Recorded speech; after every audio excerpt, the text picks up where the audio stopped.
Hello दोस्तों, तो आज हम जिस टॉपिक पे बात करने जा रहे हैं वो है एयर इंडिया, जो कि बहुत ही इंटरेस्टिंग टॉपिक है, हॉट टॉपिक है आज के टाइम का।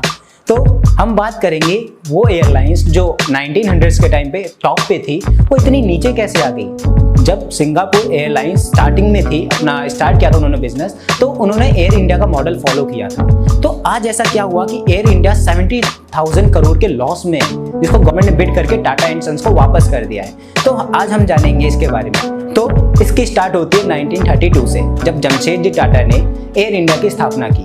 तब उन्होंने इसलिए नहीं करा था कि वो कमर्शियल के तौर पे इसे यूज़ कर सके। उन्होंने इसका स्थापना इसलिए किया था ताकि जो कराची से मतलब यूरोप से कराची तक हमारे जो मेल्स आते थे, वो कराची से बाय ट्रेन पूरे ऑल ओवर इंडिया में पहुंचते थे, तो इसमें काफ़ी टाइम जाता था। तो जमशेदजी टाटा के एक फ्रेंड ने उन्हें सजेस्ट किया, इसके बीच में हम एयरलाइन शुरू कर सकते हैं, जिससे टाइम भी बचेगा और लोगों के पास मेल्स भी जल्दी पहुंचेंगे। तो इस पे जमशेदजी टाटा ने इसके लिए फिर उसके बाद उन्होंने 1932 में अपनी एयरलाइन शुरू कर दी।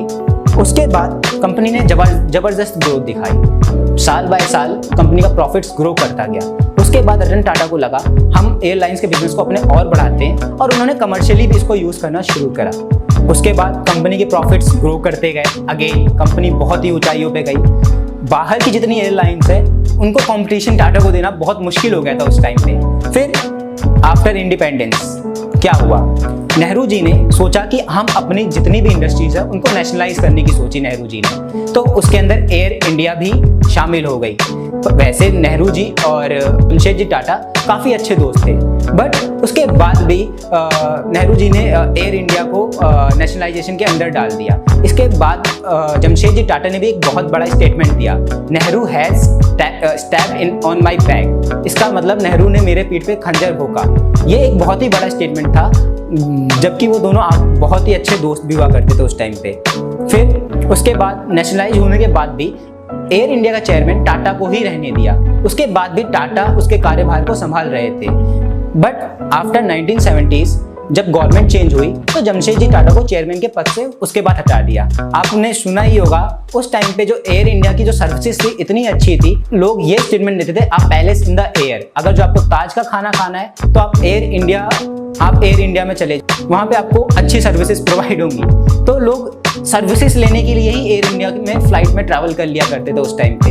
बट जब जमशेदजी टाटा को चेयरमैन के पद से भी हटा दिया गया, उसके बाद एयर इंडिया का डाउनफॉल शुरू हुआ। ऐसा क्यों हुआ, आप लोगों को क्या लगता है? एक्चुअली क्या हुआ ना कि एयर इंडिया का मैनेजमेंट तो वही था, बट चेयरमैन के पद से ही बस टाटा हटे। बट क्या हुआ कि एयर इंडिया का डाउनफॉल शुरू हो गया, क्योंकि जो गवर्नमेंट में लोग बैठे हुए थे वो इतने काबिल नहीं थे, उनको इतनी नॉलेज नहीं है कि एक एयर इंडिया जैसे बिजनेस को कैसे चलाना है।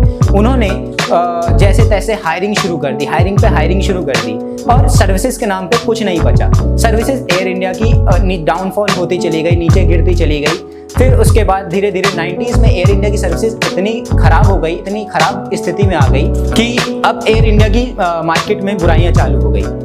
उसके बाद 2007 में गवर्नमेंट ने कमर्शियल फ्लाइट खरीदे, 50 कमर्शियल फ्लाइट, जिसकी कोई ज़रूरत नहीं थी। उन्होंने कैलकुलेशन भी नहीं करी कि हमें इसकी ज़रूरत है भी नहीं। मैनेजमेंट ने आखिर काफ़ी मना किया, पर गवर्नमेंट में जो लोग बैठे हुए थे अपोजिट में, उस टाइम तो वैसे कांग्रेस की गवर्नमेंट थी, बट जो लोग बैठे थे वहाँ पे टॉप मैनेजमेंट में, उनमें इतना डिसीजन मेकिंग का पावर ही नहीं थी। अब इसके बाद आज की डेट में क्या हुआ, आज एयर इंडिया गवर्नमेंट ने 18,000 करोड़ में वापस टाटा एंड सन्स को वापस कर दी है।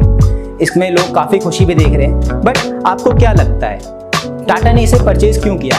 बहुत लोगों को पता होगा, जैसे कि टाटा के पास अभी भी टाटा एयरलाइंस बिजनेस में है। टाटा के पास ऑलरेडी अभी एयर एशिया के अंदर 84% शेयर्स है, और विस्तारा जिसके अंदर टाटा के पास ऑलरेडी अभी 51% शेयर है। तो टाटा एयर इंडिया को खरीद के क्या करेगी? क्या ये डिसीजन उनका इमोशनल है? और टाटा ने ऑलरेडी एक इमोशनल डिसीजन ले रखा है जब उन्होंने लैंड रोवर को परचेज किया था। आप लोगों को उसके बारे में पता होगा। तो आप लोग क्या लगता है कि टाटा को एयर इंडिया से बेनिफिट होगा या नहीं होगा?